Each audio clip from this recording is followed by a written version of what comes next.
Hello everybody, Jake the Knee Jones Tano here to review the latest album from Future, who's just recently crowned Greatest Rapper Alive by GQ Magazine. That's not an easy feat, and I'm actually a big fan of Future. I wasn't at first, but then a friend of mine, my producer Sleepyhead, turned me on to some of his older stuff, and I really dug it because he's so completely unique in his sound. Just his voice alone. I think he's kind of like the modern day Frank Sinatra in a way. Whatever track he hops on, guaranteed praise in some form. Unfortunately, his latest album, called I Never Liked You, is a sorry follow-up to his well-written, well-produced hit album High Off Life 2 years prior. Now, obviously, this album is an attempt to cash in and gain streams off of his toxic meme persona as a braggadocious, adulterous, revolving door, open relationship kind of guy, however you want to call it, and I'm a huge fan of all of that. However, the songs have to be good and carry their own weight. Now, the intro of this album goes pretty fucking hard. It's a straight banger, 7:12 p.m. It's got a nice echoey trap beat, fucking aggressive rapping style from Future. However, most of the tracks that follow this opener are pretty much in the same vein, which dulls the listenability to me. If you want me to listen to your whole album from front to back, in my experience, you generally need to add some variety to the soundscape. Needless to say, there are some gems to be found here in the verses. The bars are actually the one thing that keeps this album from being total mid in certain areas. You think I'd give a fuck about an N-word who goes shoot up a church? I was rolling off them pills, I should've never fucked that bitch. My ring pink like an ostrich. She fucked me in front of her friends, told me she was shy. Personally, my favorite track on this album is not even 2 minutes long, whereas most of them are well over 3 or 4. It's called Massaging Me, which is a clever wordplay, because the instant rhyme that you think of is misogyny, so that's sure to piss off the hoes. But it actually has a catchy chorus, and I like the deep inflection that Future goes to. He always keeps it new and bold and exciting with his inflections. However, he seems adrift here and very bored in his raps, in a way that he didn't on High Off Life, or previous projects like The Wizard, which I liked a lot too.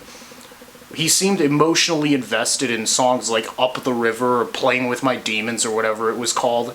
But here, where's the emotion? Where's the honesty? It's all like one giant song of basically saying the same shit. Love You Better is fucking humiliatingly bad. Love ballad from Future. This dude is literally yawning. Literally, as he's telling you a bitch broke his heart. I broke the heart of that bitch. Oh. That's on the fucking like, dude, you're trolling. You've got to be trolling, bro. Like, the sex jokes are the best part of this album. Dog ass bitch, she trying to suck my wrist off. Mixski, I went so deep I made her nose bleed. Fucked her in her ass, she go pee pee.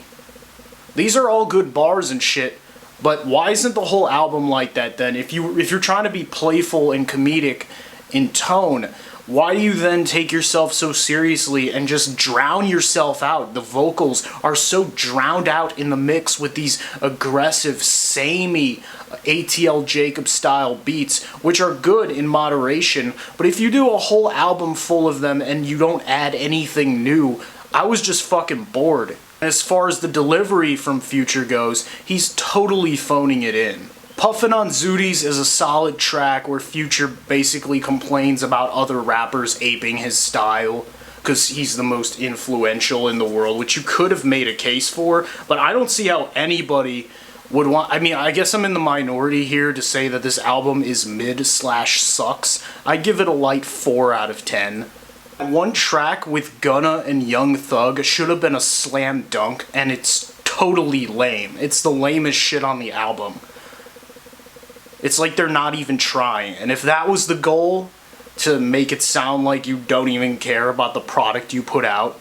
Well done, I guess. And then, of course, who can forget the Donda 2 outtake that somehow crept its way on here with a Kanye West feature called Keep It Burning, in which Kanye just throws on his own hook, "City on fire, city on fire, city on fire," and then he does a couple more lines insulting Pete Davidson. It's obviously a sneak diss. Like, this dude is such a simp, and to see, like, the toxic king be contrasted with the simp king of Kanye, it's fucking hilarious to listen to. It might actually be my favorite track on the album. Holy Ghost is decent too. I'm not saying there aren't any decent cuts on this album, but every fucking Future album, even his best ones, are so full of filler and dog shit that sounds like it was thrown on at the last minute. There was no effort put into it. And I'm just like, well, what is this then? This is an obvious ploy to get streams. So I guess it's just a question of priorities. If you care more about getting streams than putting out content that actually hits, it's not like you can't do both. But like, goddamn, Future is such a lazy rapper. Oh yeah, and the 2 Drake features on here suck a mesmerizing amount of ass. Fucking Wait For You, obviously trying to prove to everyone again and again that he's a certified boy lover. Oops, I mean, yeah, that was intentional. And his feature on I'm On One is so humiliatingly laughable. It begs the question, what do we need this guy for? Why does he insist on clogging our airwaves and my consciousness? Why do I even have to talk about this piece of shit? This piece of Canadian goose shit. Future, it's not like he hasn't done other versions of these songs before, but he was actually emotionally invested in them, and now it just seems like he's aping his own style and his own meme persona, which I'm not against. You can do that well also. Just be like, yeah, I'm that toxic guy. But if you were gonna go that route, then in my opinion, this album is not even toxic enough. Like, he doesn't disregard women in any way that adds to the conversation about masculinity or has anything to say about anything. He's not fully there in his raps. And that's why this album's a dud.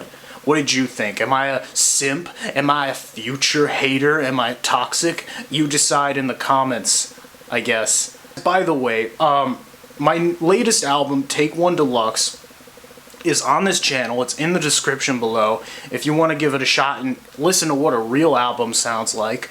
Also, I have another one coming up pretty soon. The working title is No More Struggle. It's going to be a much shorter album because I wanted to make a single epic that, you know, just to prove to myself that I could do that length of an album. But I actually think that shorter albums are a much better way of reaching a mass audience. So I'd appreciate any views you get. I actually think there's a track on that album for everyone, pretty much. Take One Deluxe. So enjoy it. I hope you liked the video. And as always, stick around for more content and hit subscribe. Thanks.